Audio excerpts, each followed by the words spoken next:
A prisoner with influence approaches a girl, telling her that while she may have powers inside the prison, the goon holds control, and the girl must submit to her authority. The girl refuses, prompting the goon and her allies to attack. At first, the girl doesn't react, but when the goon strikes her abdomen and mocks her, claiming they've heard she's pregnant and want to test her baby's strength, the girl becomes enraged. She unleashes her powers, using a nearby metal table to strike back at the goon, pinning him against the metal bars. The guards quickly step in to break up the fight and take the girl away, confining her to a solitary bunker. She begins to weep, blood dripping from her nose, and her name is Lorna. Lorna had been arrested days earlier when she tried to rescue a mutant named Clarice from the police. Lorna, a mutant herself, has the ability to manipulate metals. She can stop bullets, move cars, and use any metal as a weapon. During the escape, her boyfriend Marcos was shot by an officer, infuriating her. She stayed behind to get revenge on the officer, while the others managed to flee. The police apprehended her using a freezing shot and brought her to the prison. When Lorna first arrived at her cell, she attempted to use her powers on the metal doors, but was hit by a painful kickback from the collar authorities placed around her neck. The force threw her back onto the metal toilet, injuring her head, which caused the other prisoners to laugh. As a newcomer, Lorna knew little about the prison, but was determined to escape. Another inmate explained that the collar was designed to stop her from using her powers, specifically crafted for mutant prisoners. The inmate also warned her that she would be stuck there until she received backup. Lorna replied that she had backup, just not with her yet. Later, while heading to the showers, another prisoner spat on her, mocking her, but the guard ordered her to keep moving. Lorna spotted another mutant prisoner in a nearby cell. When in the mess hall, Lorna approached the mutant, hoping to learn about the collar and a potential way to remove it. However, the other mutant was too afraid to talk and simply told Lorna that many had tried to break the collar before. She also warned Lorna to stay away, saying Lorna could bring trouble her way. When all the prisoners were outside, the goon approached Lorna again, insisting she follow her authority inside the prison. Lorna refused, and the goon's allies attacked her. At first, Lorna didn't respond, but when the goon struck her abdomen, mentioning her pregnancy, Lorna unleashed her powers in fury. She grabbed a nearby metal table and used it to fight back, pinning the goon into the metal bars. Guards quickly intervened, taking Lorna away and locking her in solitary confinement. Alone in the bunker, Lorna wept, blood trickling from her nose. Meanwhile, the Strucker family reached out to Marcos, Lorna's boyfriend, for help crossing the border with two mutant children, Andy and Lauren. The family had been on the run from Sentinel services, who eventually tracked them down to their meeting spot. Just in time,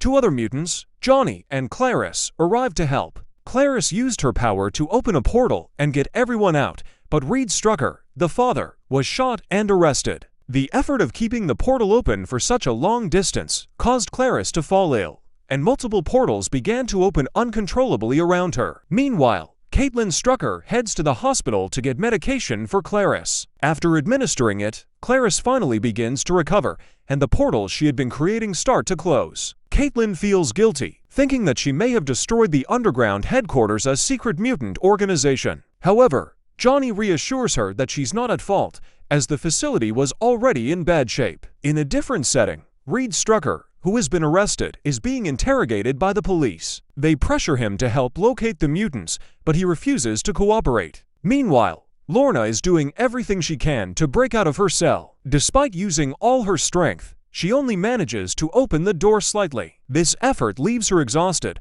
with blood dripping from her nose due to the effects of the collar around her neck. Back at the underground headquarters, Marcos, Johnny, and Sonia are working on a plan to break Lorna out of prison, but they haven't come up with anything successful yet. We also discover that Reed Strucker is actually a prosecutor, and he was recently assigned to Lorna's case. Things took a drastic turn when his son Andy was bullied at school, and in a moment of panic, Andy revealed his mutant powers, destroying part of the school in the process. His sister Lauren, who also has mutant abilities, managed to save him from the collapsing building. After learning his own children were mutants, Reed turned to Marcos for help, hoping to smuggle his family across the border into Mexico, where mutant regulations are more lenient. However, Reed was captured by the authorities during the attempt. Currently, Caitlin and her two children are on the run, fleeing the safe mutant haven and searching for help from their Uncle Danny. Desperate for money, They rob a bank to afford a taxi to reach him. But when they arrive at Uncle Danny's house,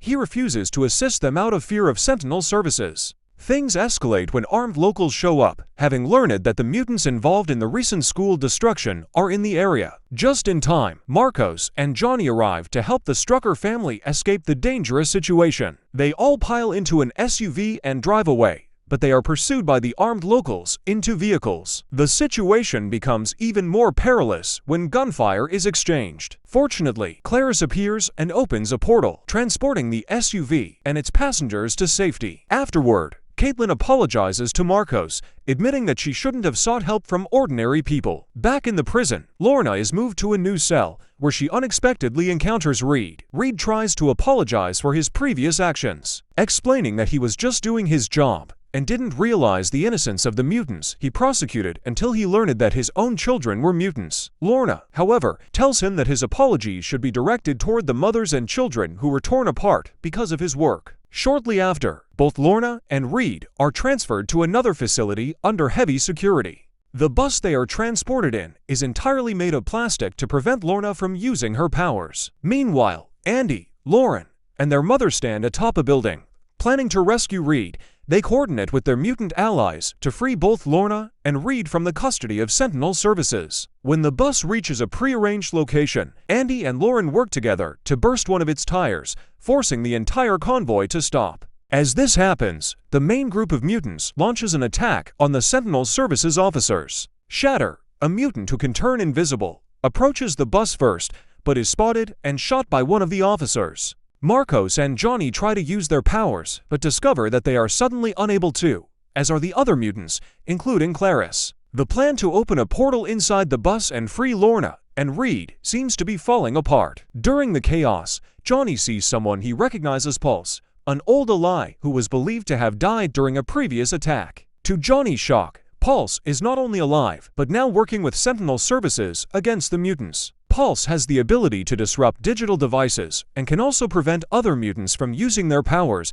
explaining why their abilities have been neutralized. Johnny tries to convince Pulse to reconsider his loyalty, but Pulse remains unmoved. Johnny notices an unusual tattoo on Pulse's forearm. After failing to persuade him, Johnny decides to engage Pulse in a fight. Once Johnny knocks Pulse unconscious, the mutants' powers return. Inside the bus, Reed and Lorna team up to resist the guards, but the guards quickly overpower them and tie them up again using the neckbands, with their hands already restrained. Although Lorna can sense her powers, she can't use them as there is no metal inside the bus. With Reed's encouragement, Lorna uses the metal nails embedded in Reed's leg from a childhood sports injury. She pulls the nails out and uses them to kill the officers, freeing them both. After escaping the bus, Lorna fights the guards outside, using their own metal weapons and bullets against them. With Lorna's assistance, the mutants quickly defeat the Sentinel Services officers and flee. Lorna and Reed reunite with their friends and family, and Clarice opens a portal to transport the injured Shatter and Sonia to safety. Meanwhile, Caitlin drives a car to get the rest of the group to a secure location. Although they have escaped Sentinel Services,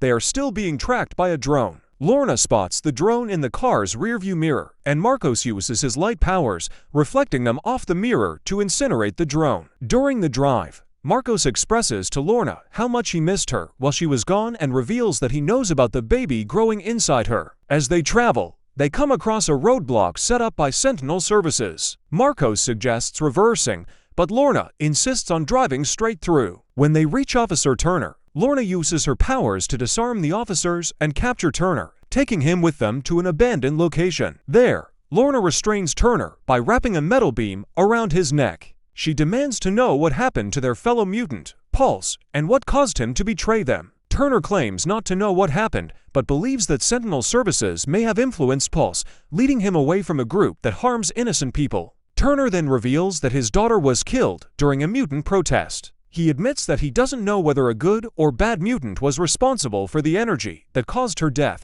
making the moment emotional. However, Lorna remains resolute in getting the answer she needs. Lorna calls Sonia, who has the ability to read minds, to search through Turner's memories. As Sonia begins, the Sentinel Services launch an attack on the building. Lorna uses metal rods to block the attackers, giving Sonia more time to extract information. However, The situation worsens when Sentinel services deploy tear gas, making it difficult for the mutants to remain inside. In the midst of Sonia's deep dive into Turner's mind, Lorna instructs her to stop and quickly evacuates her from the building. This sudden interruption leaves Turner's memories fragmented, and he becomes mentally unstable. Back at the underground headquarters, Sonia manages to piece together glimpses of Turner's memories, creating several images. One of the images reveals the same tattoo Johnny saw on Pulse's forearm during their earlier encounter. Another image shows a building that Reed identifies as a Sentinel Services detention center where many of the mutants he had once prosecuted were sent.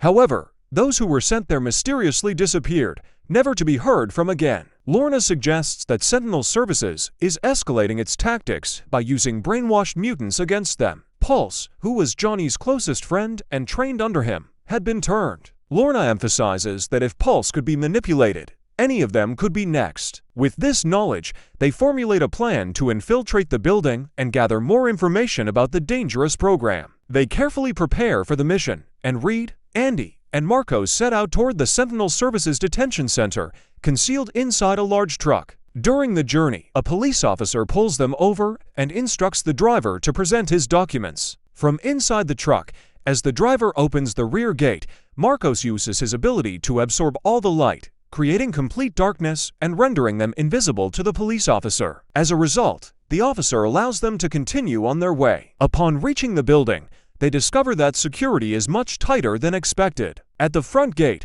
Marcos contacts Lorna to update her on the situation. She suggests they find an alternate entrance. They head to the parking lot, where Andy uses his powers to break a hole in the wall, providing them with a way inside. Although Andy wants to accompany them, Reed insists he stay behind in the truck for safety. Inside the building, Marcos and Reed move forward with their mission. Reed searches for files on mutants, while Marcos melts the locks and computer casings to retrieve the hard drives. After leaving the building with the necessary data, they notice they are being pursued. As they drive, they spot 3 police cars following them. They immediately inform headquarters of the situation, prompting Lorna, Lauren, and Wes to rush to their aid. Wes, who can create illusions by manipulating visual scenes, joins the rescue effort. As the police vehicles tail the truck, Sentinel Services sets up a roadblock ahead. Lorna calls Marcos and instructs him to keep driving straight, regardless of the blockade. The driver complies, and as the truck nears the officers, they open fire.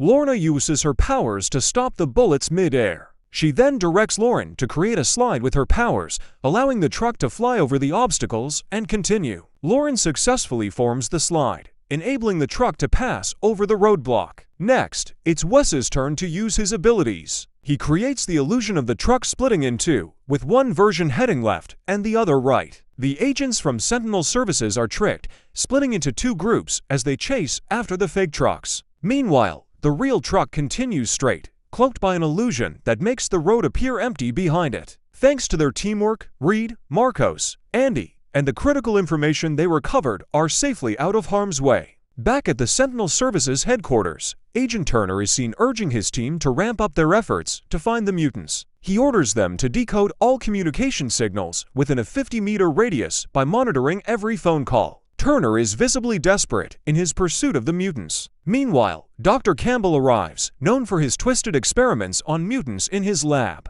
He offers his support to Turner's mission in exchange for assistance in capturing the Strucker children for his experiments. That night, Marcos receives a call from his ex-girlfriend Carmen, who requests his help with a special mission. Initially, Marcos refuses to work for her, but when Carmen threatens to expose their location to Sentinel Services, he reluctantly agrees to meet her the next morning. Carmen had previously helped Marcos by revealing the convoy route that transported Lorna and Reed, allowing Marcos to rescue Lorna from the authorities. Now, she is leveraging this past favor to pressure him into working for her. In the morning, Marcos takes his lucky charm with him and informs Lorna that he's going to get food and supplies for the refugees. He then heads to Carmen's mansion. When evening comes and Marcos hasn't returned, Lorna grows concerned. She contacts the food supplier, only to be told that no one had picked up the supplies that day. Worried that something might have happened to Marcos, Lorna confides in Sonia, and together they decide to visit Carmen's place. Meanwhile, Carmen offers Marcos a deal. If he works with her,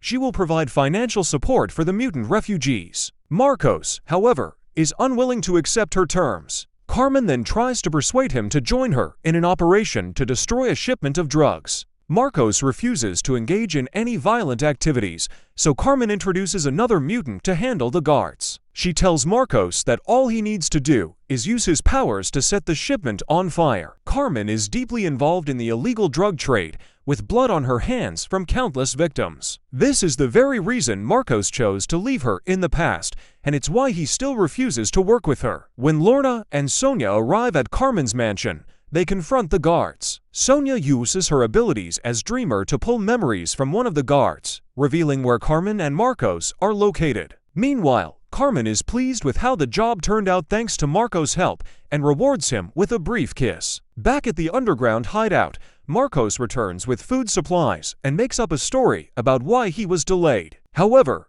Lorna confronts him, demanding the truth. Reluctantly, Marcos confesses that he had no choice but to work for Carmen, as she helped him rescue Lorna when she was imprisoned. He admits that he couldn't bring himself to tell her earlier. Furious at his lies, Lorna removes the charm from his neck and walks away. Later, we see Reed sorting through the data stolen from the Sentinel Services Detention Center. Much of it is encrypted, indicating its high-level confidentiality. Among the files they can access, Reed discovers a sketch of a mutant who closely resembles Wes. Elsewhere, Dr. Campbell meets with Agent Turner to discuss their strategy against mutants. Dr. Campbell explains that they need to deploy their special assets, revealing that these assets are mutants altered through experimentation. He explains that these modified mutants remain dormant unless activated by a signal, after which they carry out tasks with precision. Back at the underground hideout, Sage, the computer expert, informs Johnny and Reed that the drive stolen from Sentinel Services contains only a list of individuals enrolled in a program called the Hound. Pulse is the first mutant on this list. Sage also uncovers that the program is run by a private military contractor associated with Trask Industries, rather than by the government. Reed points out that Trask Industries shut down in 2006, something he knows because his father worked there for 35 years. Later, while rescuing mutants and relocating them to safety, the team captures a mutant asset from Dr. Campbell's Hound program. This mutant is one of several homeless individuals secretly placed there by Dr. Campbell. Another mutant, a telepath, alerts Johnny to unusual activity in this mutant's mind. The captured mutant has the same forearm tattoo as Pulse and demonstrates incredible speed, likely enhanced by some kind of medication that boosts her abilities. Reed and Johnny then visit the home of Reed's father, Otto Strucker, seeking information about Trask Industries. Due to the strained relationship between Reed and his father, tensions rise during their visit. They haven't spoken in many years. Initially, Otto is reluctant to share any classified information about Trask Industries, but when Reed reveals that his children are mutants and are currently in hiding from Sentinel Services, Otto is shocked. Persuaded by this, Otto takes Reed to his room, sharing old family photos and newspaper clippings. Otto then reveals that he himself is a mutant and spent his career at Trask Industries researching ways to suppress the X gene. Concerned for his family, Reed asks about Andy and Lauren's powers. Otto explains that his own father and sister were mutants with abilities similar to those of Andy and Lauren. When they combined their abilities, particularly by holding hands, their power became immense. Together, they were so strong that they could demolish an entire building within moments. He added that, in the past, they were among the most wanted terrorists because they led a mutant group known as the Hellfire Club. Otto then revealed to Reed that, during his childhood, when he was gravely ill and near death, it wasn't leukemia, but rather a serum injected into him to suppress his X gene. While the serum worked for him, the mutation was passed on to his children, Andy and Lauren. Otto warned Reed about the critical importance of protecting the world from the combined power of Andy and Lauren. As they talk, Sentinel Services arrives, led by Dr. Campbell. Otto urges Reed and Johnny to hide while he goes down to confront the officers. Dr. Campbell tries to interrogate Otto, but he refuses to provide any information. Campbell claims to have studied Otto's work on suppressing the X gene, and even praises it. However, he reveals that instead of suppressing the gene, he used Otto's research to enhance it. Sentinel Services demands to search the house, but Otto refuses. In response, they shoot Otto in the chest. Despite this, Otto reveals his mutant powers and triggers an explosion, injuring Dr. Campbell and disfiguring his face. The blast also kills Pulse, leaving Johnny devastated. Back at the underground base, the captured mutant asset Chloe begins suffering from withdrawal symptoms due to the drugs she had been given. Catalin tries to communicate with her, but Chloe is unable to speak. Esme, the telepath, is brought in to delve into her thoughts. As Esme explores her mind, she uncovers intense pain and visions of Trask Industries, where Dr. Campbell and other mutant assets from the Hound program are held. However, security around the building is incredibly tight. Chloe, overwhelmed by the pain, dies on the spot. Determined to rescue other mutants from Trask Industries, the group plans an infiltration, but they first need to gather more information about the building's security. Lorna and Sophia head to a bar where one of the security guards from Trask is known to hang out. They manage to get the information they need from him, but when he arrogantly starts bragging about how they treat mutants like animals, Lorna knocks him out with a blow to the head. Sonia then uses her powers to dig deeper into his mind and gather additional intelligence. Back at headquarters, Esme is desperate to launch an attack on the facility, claiming her family is trapped there and urging the others to move quickly. Meanwhile, Reed returns and shares with Catalin everything he learned from his father. They decide to be open with their children and explain the full extent of their powers, determined not to repeat Otto's mistake of hiding information. Reed and Catalin tell Andy and Lauren that, according to Otto, their powers are amplified when they join hands. To test this, they conduct an experiment in a locker room. When Andy and Lauren hold hands, they feel a surge of unity and power, causing the energy in the room to intensify. However, Reed quickly separates them just in time, as they reveal that they were moments away from destroying the entire building. They explain that during the experiment, they couldn't sense anyone else around them, and the power they felt was overwhelming. This confirms that they possess the same destructive capabilities as their ancestors. Now, all the mutants gather to plan the attack on Trask Industries. Their first target is the power substation, which supplies all the electricity to Trask. Once it's destroyed, they will have a 3-minute window in which all the facility's automatic cameras and guns will be offline, allowing them to infiltrate. Andy and Lauren are chosen to take out the power station, while Lorna, Marcos, and Esme will enter Trask Industries. Meanwhile, Agent Turner becomes suspicious, fearing that a mutant attack on the facility is imminent. He tightens security and orders his team to recheck all protocols as the mutants gather outside Trask Industries, preparing for their infiltration. Esme accidentally drops a detonator, but Lorna quickly saves it with her powers. Lorna warns Esme that this mission is serious business, not a thrill ride for newcomers. Esme, using her telepathy, reads Lorna's mind and learns about her past, including being arrested during a mutant rescue mission. Understanding Lorna's emotional burden, Esme explains that her own motivation comes from her family being trapped inside, though it's clear she has other intentions. Despite this, Lorna is somewhat impressed by Esme's response. At the power station, Andy, Lauren, and Sonia enter through a portal created by Clarice. Reed and Caitlin, stationed outside in a van, guide them using security cameras. Inside, they encounter a security guard whom Sonia manipulates into dropping his badge and gun, allowing him to leave without raising the alarm. However, Sentinel Services realizes something is wrong, and Agent Turner orders security checks, confirming his suspicion of an attack. They converge on the substation, closing in on the mutants. Caitlin warns the team to retreat, but Clara struggles to open a portal due to the building's layout. A Sentinel Services robot attacks and captures Clarice, forcing the others to flee, leaving her behind. Sonia is also taken while trying to protect the Strucker kids, Andy and Lauren. With their parents unreachable due to communication being blocked by Sentinel Services,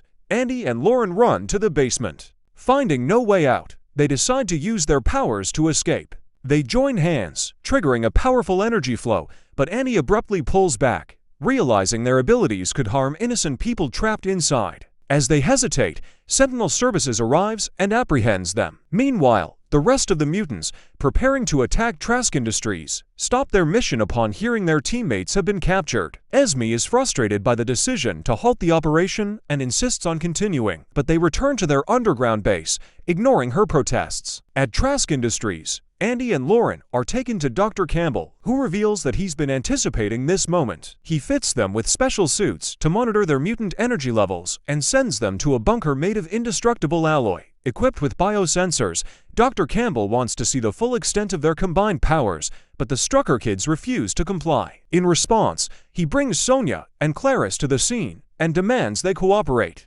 Sonia urges them not to give in, which engages Dr. Campbell. he shoots Sonia in the chest, killing her instantly in front of them. The doctor then threatens to kill Clarice unless they demonstrate their powers. With no other option, Andy and Lauren reluctantly join hands and unleash their full power, pushing the bunker's biometers to their limits. The computers are destroyed, and the indestructible chamber is warped under the intensity of their energy. Dr. Campbell activates their collars, preventing further use of their powers. Despite this, he is deeply impressed by their abilities. His assistant informs him that they've successfully extracted the amino acid needed to allow the Strucker kids to combine their powers. Dr. Campbell instructs him to prepare a report to leverage this discovery for a significant breakthrough. Reed, meanwhile, convinces Turner to investigate Trask Industries' illegal experiments on mutants. When Turner arrives, he discovers Sonia's body. This leads him to order all the mutants to be taken back to prison. However, as they are about to leave through the gates of Trask Industries,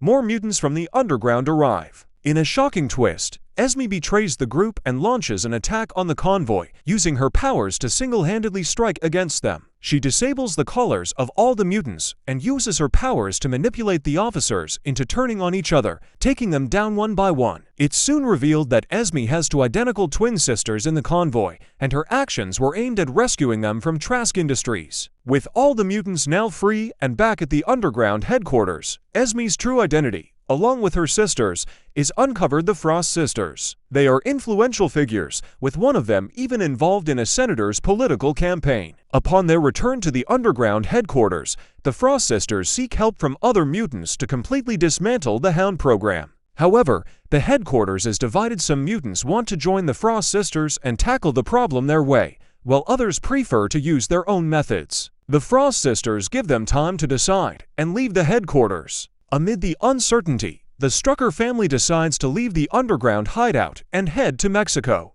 But before they can get far, Sentinel Services attacks their location in Fairburn, using a machine that combines the powers of their mutant assets, created using the Strucker's amino acid. The attack is particularly fierce, and Andy is injured. The Struckers reach out to Johnny and other mutants for help, and after some time, they arrive to rescue the family. However, with officers scattered in the surrounding woods, escape seems impossible. That's when the Frost sisters come to their aid, manipulating the minds of the guards and rescuing the Struckers from Sentinel Services. Despite their concerns about the Frost sisters, the Struckers and the other mutants have no choice but to go with them for their safety. Back at the underground headquarters, the mutants strike a deal to work with the Frost sisters to dismantle the Hound program. Lorna is visibly impressed by the Frost sisters during the negotiations. Meanwhile, Dr. Campbell persuades an already anti-mutant senator to propose new legislation using their latest invention against mutants. He plans to deploy hounds, enhanced with combined mutant abilities, to target mutants, and intends to use Strucker research to suppress the X gene in mutants. The senator delivers a powerful speech at a public event, urging forceful measures against mutants, and receives a standing ovation from a crowd united in their hatred for mutants. Lorna and her allies, along with the Frost sisters, attend the event to capture Dr. Campbell. Clarice, Johnny, and Marcos enter the building through a portal and take down Dr. Campbell's guards. However, Campbell shields himself by hiding behind children and manages to escape into an elevator, holding a child at gunpoint. More guards arrive and open fire, forcing Johnny to shield Clarice as they exit the building without Campbell. The Frost sisters, frustrated by the mission's failure, express their anger. They quickly get into their car and drive away, but are soon pursued by two vehicles from Sentinel Services. Lorna steps out of the car and, with her immense power, snaps a huge pole in half, using it to block the pursuing officers. Meanwhile, Agent Turner uses mutants with combined abilities to track down the underground headquarters. He launches an attack with his team, but the mutants inside, led by the Struckers, are prepared. They've already evacuated the children in a van driven by a mutant who can turn invisible and have blocked entry points with large cement barriers. One team, led by Caitlin, prepares to defend the base as the attack unfolds. In the locker room, they target the back wall, using Shatter's power to weaken it. Then, a strong mutant delivers a forceful blow, breaking through the wall. Together, they begin clearing the rubble, slowly creating an escape route. Meanwhile, another group faces off with the soldiers at the front entrance, buying time for the evacuation. Agent Turner, utilizing the combined abilities of two mutants, breaks through the resistance and gains entry to the building. However, by then, all the mutants inside have already escaped through the back. Sensing the urgency, The Strucker children convince their parents to leave them behind. They plan to use their combined powers to destroy the entire building and ensure no evidence is left for Sentinel services to investigate. Reed and Caitlin agree and leave without them. Meanwhile, the mutant forces breach the building and begin tearing it apart. But the Strucker kids have already joined hands, releasing their full power. A massive surge of energy explodes from the building. Seeing this, Turner orders his soldiers to retreat quickly, and within moments, the building is completely destroyed as the Strucker kids unleash their full potential. Elsewhere, Dr. Campbell urges the senator to immediately head to Washington, D.C., and push forward with the legislation, using the recent mutant attack as justification. At the same time, the Frost sisters succeed in convincing Lorna to eliminate the entire group traveling to D.C., including the senator. Knowing her team wouldn't support this plan, Lorna goes to the airport with the Frost sisters, leaving her teammates behind. When Marcos, Johnny, and Clarice arrive to stop her, Lorna creates a barrier by raising a fence in their path. Her powers have been significantly enhanced by the baby she's carrying, and her behavior has changed as well. The Frost sisters have already left the scene, but Marcos continues to plead with Lorna, warning her of the consequences and how this will only make things harder for mutants. Despite his pleas, Lorna remains resolute. She declares that mutants will no longer hide, and that they will fight for their rights from now on. As the plane carrying the senator, Dr. Campbell, and others takes off, Lorna uses her powers to tear it apart, killing everyone on board instantly. In the final scene, all the mutants gather to discuss their future. Suddenly, Lorna arrives with the Frost sisters, announcing her plan to revive the Hellfire Club and inviting those who wish to join her. She proposes building a new world and insists that force is necessary, declaring that the mutant underground is failing. She urges the others to fight for themselves. Some mutants are swayed by her speech and choose to join her, including Andy. Despite his family's objections, he decides to leave with Lorna. His father tries to stop him, but Andy refuses to listen, even behaving disrespectfully. Lauren also tries to intervene, but fails to change his mind. Lorna takes Andy and the other mutants with her, leaving the others behind. So, this is the end of this story. Now we will meet in the next videos.